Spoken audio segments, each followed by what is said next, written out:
Yeah, it's that time again. So we're doing another watch review. As I mentioned in previous videos, I'm skinnying down the herd and moving upstream a bit. So I've still got, some Seikos and, some of my other stuff. But I did let like 6 or 7 watches go yesterday that I'm hoping to sell that will pay me back for this purchase here. Or at least for a sizable chunk of it. So I went and got my first TOG. Been thinking about it, been wanting a TOG for a while.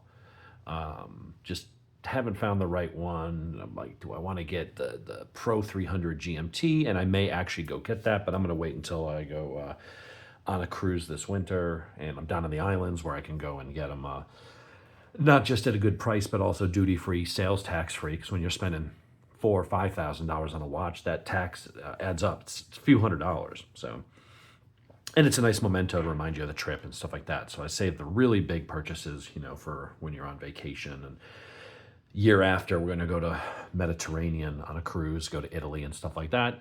I will buy a cool watch while I'm over there as well. So I went with TOG and I went back and forth. There's a bunch of different ones I wanted, but the one that I've always just kind of liked, which is one of their less expensive, and I know that's in relative terms, because at TOG, entry level is, MSRP is, $1,700-$1,800. I didn't pay that, but I didn't pay a whole lot less than that.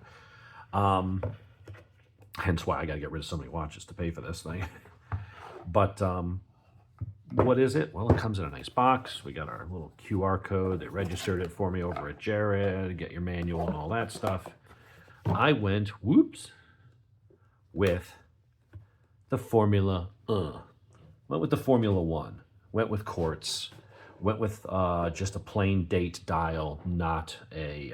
I don't want to clutter it up and have it too busy with a chronograph because I already have enough chronographs. Don't need another one. And so this is what I got. So I went with the blue date Quartz movement and dial. Wow, this is really tight. Nice stainless steel. We'll go over the specs in just a second. People always say second, like it's got a T at the end, and I guess I just fell into that as well. So let's go ahead and snap the dive extension on there. Really nice box, nice and heavy, but it's a box. Nothing as fancy as my Cuervo, or what was the other one I just bought? The Frederick Constant. That had the whole wood thing with the boat and stuff. So let's go over the specs. And I'll go into why I'm okay with spending this much money on a Quartz watch and why you might want to as well. So we have a Quartz movement. We have 43 mil case size. We have a unidirectional bezel, which I believe is aluminum. It's not ceramic, which to me, whatever. I mean, I guess it scratches easier, but I try not to. If I'm in the pool where you might slip in, or you're laying in the pool and put your arm on the side of the pool where it's all concrete, I don't tend to wear a watch like this. I'll wear something with a rubber strap or a NATO strap, and I'll try not to, smash this on the concrete because it will scratch the shit out of it. But you got 43 mils this way. I'll see if I can do the specs while holding it steady enough for people to see, because everyone's always complaining about that. So we've got 43 mil this way. Thickness is 11.65, so kind of in the mid-range. It's not too thin, not too bulky. The lug distance is 21.5, so good luck finding an aftermarket bracelet for this thing. But a watch like this, I'm not going to change and put a different bracelet on. You have screw-in case back that's got, a bunch of whatever, their little TOG, checkered flag, whole racing, timing, motorsport heritage that TOG has. In fact, didn't they just take back, I think it was with Rolex for Formula One, and now I think, and that's what they were, the timing for Formula One. And then I think Rolex has had it forever, and I think TOG just bought the rights back, so now they're doing it. Water resistance, 200 meters with a screw-down crown. And 200 meters on a good quality luxury brand, they mean it. It will be water resistant for almost anything. Unless you're going deep side, diving or something, you'll be fine with a watch like this. They don't give the weight It is fairly heavy. It's all solid stainless steel. It's kind of built like a tank while still looking very clean, very sporty. I wouldn't say elegant because it's not that style of a watch, but it looks really good. You do have your stainless steel, really nice milled clasp, nice click, 2-button to release. You do have your wetsuit extension, so you can go boom and instantly snap it out. You have 3 micro adjusts. There are no half links, and they are push pins. Now, again, we'll go over some of the things that some people nitpick about in the watch world. Some people say, well, it should be screw in on that. Does it really matter? I mean, you whether you push the pins or you screw the pins, it's a pin.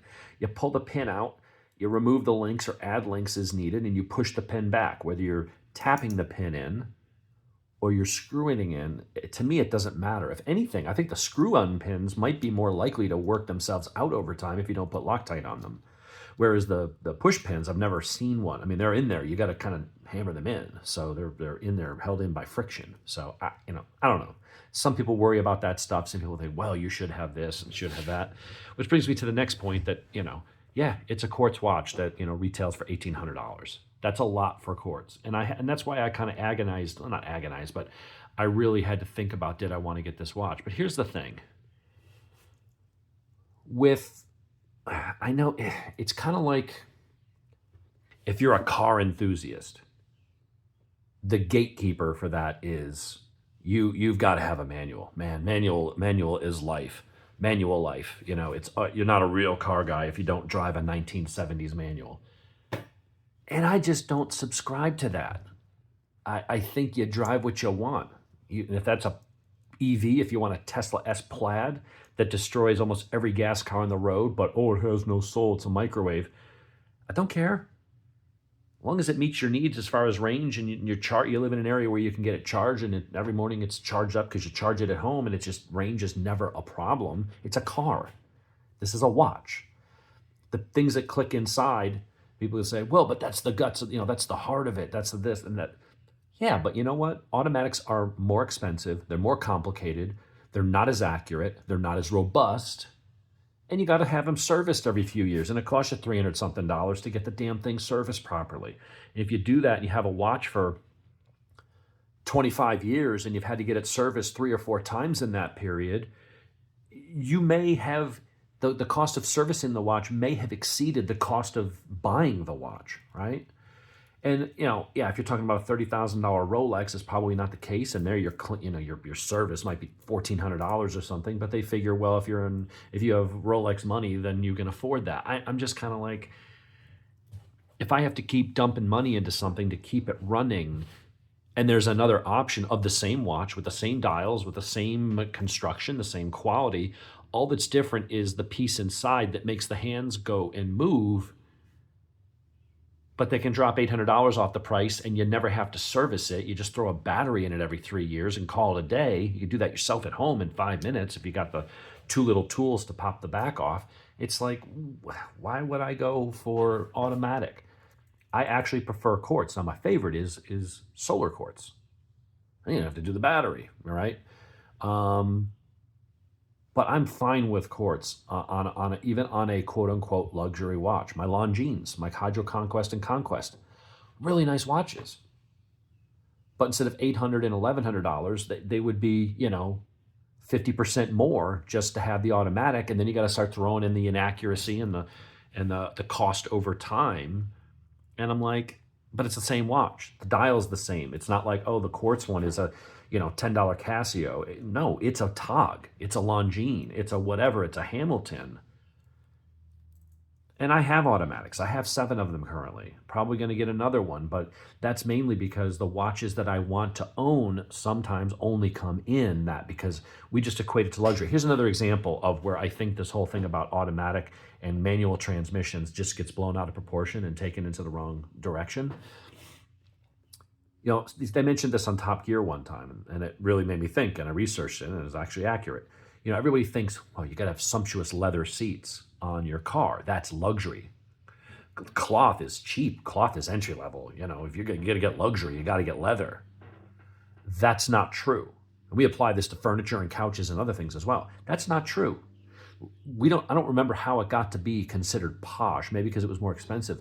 Leather, before cars, you had horse and buggies. You had custom coach makers making, nice coaches for, aristocrats and royalty and everything else. Guess what? The people that sat inside, the lords and ladies and the rich people in their horse and carriage, they sat on cloth. They sat on velvet.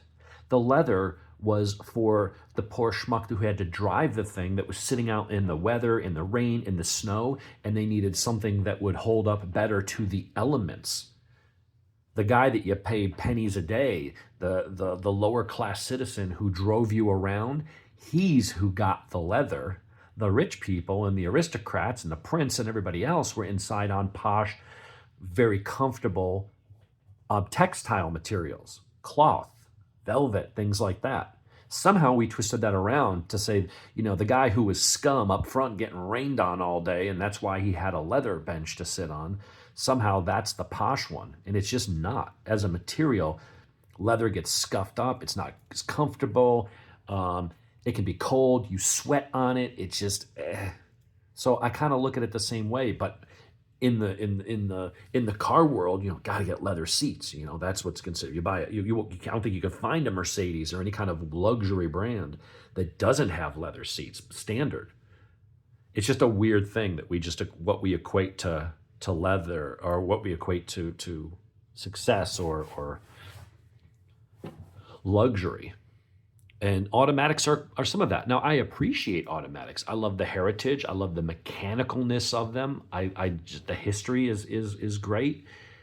But as a watch, they're not as good. And that's the thing some people are struggling with EVs and stuff like that. It's like, yeah, but gas is this, and you can do this and that. And it's like, yeah, and it's a lot more maintenance, and you got to keep doing oil change, and you got to do tune-ups and replace spark plugs and belts and air filters and all this other shit, coolant. But it's not really better. It's not more efficient. It's less efficient. It's not more powerful. It's not better performing. EV actually is superior in all those ways, but because it's a paradigm shift, because it's the newer, it's the higher tech, it's not as good as the good old days. And that applies to human nature across the board. So for me, I don't mind having Quartz. This is a fantastic freaking watch from a luxury brand, a well-respected brand, and it's a good quality watch. And it's going to be more accurate, and the thing's going to last freaking forever, and I'm not going to dump money into it every 6-7 years by spending $330 or whatever the hell it is on a freaking full service and replacing springs and stuff like that. I'm just going to wear the shit out of it and enjoy it. It's my first Tog. I've got a couple quote-unquote luxury brands now, and Tog needed to be on that list, and Breitling and Omega, and there's some others that are on that list, and maybe one day a Rolex, but I'm working my way up, and here we are. So we went over the specs. Really nice clicks. Really nice, really, really nice on that. That is a bezel. Good grip, not too tall. It's not too where you bump it and it's going to do it too easily, but you're not having to really pinch and claw at it to get it to turn. Let's do a zoom in on the dial. Side. Look at the crown. A little Tog. Little logo there. It's a beautiful watch. I had to take out 2 links from one side and 1 from the other, and then put it on the tightest. So yeah, and for my 7.3-inch wrists, it lets it move enough. I get a little bit, I will say, here's the only thing I can say about this that, I was like, no half links. If this thing had a half link, I would say as far as watches go, I got to give it like a 9 out of 10 kind of thing. I wish it had, I don't even know if I would ding it a whole point for that, but you may find, on my wrists, it's like if I take out 1 more link, then I have to go to the micro adjust to the loosest position, and it feels okay, but then my concern is, well, what if it's summer, or it's hot, I'm really hydrated, or retaining water or something like that, and then it's a little too tight. I wouldn't be able to loosen it anymore. So I take a link out, and then I've got to put it on the tightest one here, where now I can loosen it if I want, but if I needed to make it tighter, I can't do that. So I'm that's the one thing. If I had had a half link, I could put the half link in and then move the quick adjust, the micro adjust to the middle, and then I would be able to go either direction. So that's the only thing I can think to ding this on. Hold on one second, let me just wipe off my fingerprints off the dial. There we go. But it's a beautiful watch. It's a TOG. It's got a great warranty. It's got a great reputation. It's instantly recognizable around the world as a quality timepiece. It is considered a true luxury brand. And it's just a cool watch. It's a nice sport watch. It's got some good weight and heft to it. It's right up there weight-wise with my Longines and maybe one of my Lives. But I'm digging it for sure. So I'm going to be wearing this and rocking this a lot. This will be heavy in my rotation. And my rotation's getting smaller because I've now gotten rid of like 13, 14 watches out of my collection. I probably need to do a video soon of the progress, because I did the, hey, don't make the mistakes that I did, try to learn from my mistakes, and talked about what watches I was thinking of getting rid of. And I had the big 30 watch box just for Quartz. That's now down to 15. And I think I have one open spot in that thing. So I'm down to 14 watches. So I've gotten rid of 16 of my Quartz, and then I got rid of a couple automatics, but then added a couple back in. So I'm only down one on the on the automatics, but I'm down 16 Quartz watches from where I was. And I should probably do a video follow-up of, hey, here's where I'm at with that, and here's the ones that I kept, and here's the reason why, and why I narrowed it down to those. But just a beautiful, beautiful watch. I don't know if I'll get another TOG because I do want to diversify with my brands. I definitely, if I was going to get another TOG, I love the Carrera, but then there's that Pro 300 meter GMT, and I'm like, ooh, that is a badass looking watch. But then again, it's another, even though it's a GMT, it's a dive style looking watch, and I've got a bunch of dive watches. In fact, I just got rid of my Tissot C-Star 1000. It was a tough call of which watches. My Sternglass, a couple of my nicer Belovas, got rid of a Tissot, got rid of some Citizens. I had to really think hard, which ones do I want to get rid of in order to make room and to help subsidize and pay for the expenditure that I laid out for this one. But just a great, fantastic watch. One last time, dial. Beautiful, beautiful bracelet. Feels really good on the wrist. Nice enough clasp. Some people say, oh, it'd be nice if I had the toolless micro adjust for that price range. I get that. Those are all valid criticisms because Christopher Ward and other watches that frankly are a little bit cheaper have that stuff, and they're automatics. But you know what? It is what it is. As a sport watch, as a everyday watch, frankly, it's nice to just set the time and never have to worry about it. And, it's better, it holds up to vibration and things like that. If you're bouncing around, doing stuff, whatever. It's just, to me, I like the robustness and the reliability of Quartz. As long as they're not scrimping on the case and all the other stuff, as long as the rest of the watch is up to the quality standards of the automatic version, and the only difference is, does it have a gas engine versus a high-tech brushless motor system, to use the car analogy? I don't care. Here, I don't have the inconvenience of range anxiety. I don't have the inconvenience of, can I charge at home, or where's the charge? It's just, what's the juice that powers it? But I don't look at the juice all day. That's not what I'm experiencing. I'm experiencing the watch, the metal on the wrist, how it feels, how it looks. That's what you see and, do on a daily basis. So for the watch snobs that are like, oh, you can't be a real watch guy if you have Quartz. Go fuck yourself. I have automatic watches. I have some expensive ones.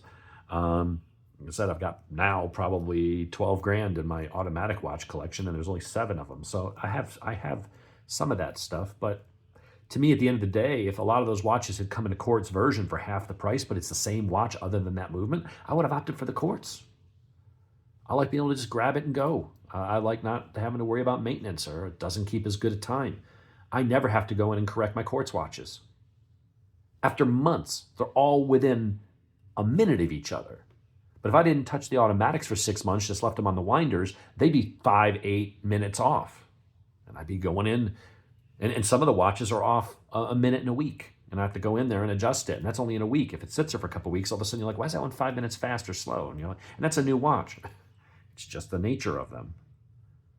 So anyway, there you have it. My first, well, no, not my first luxury watch, but it is my first Tog, and I'm loving it. So I'm going to wear this and rock it today. And you all have yourselves a good weekend.